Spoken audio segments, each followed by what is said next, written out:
Door County was one of the hardest hit by this winter storm. Hundreds of people remain without power tonight, and the feel-like temperature is plunging below zero. Local 5's Paul Stino has more. Wet, heavy snow falling in Door County, snow and ice piling up on trees and power lines, crashing waves propelled by roaring winds.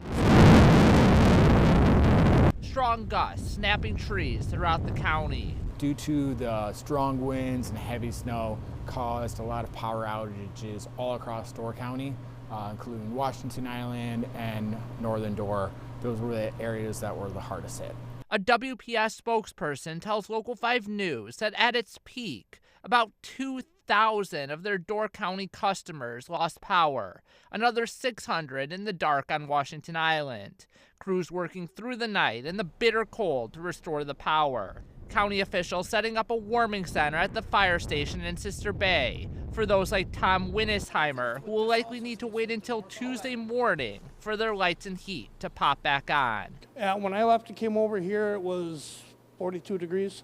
3 sets of sweats, 2 jackets, 3 quilts, and bundled right up to the only thing sticking out was the tip of my nose.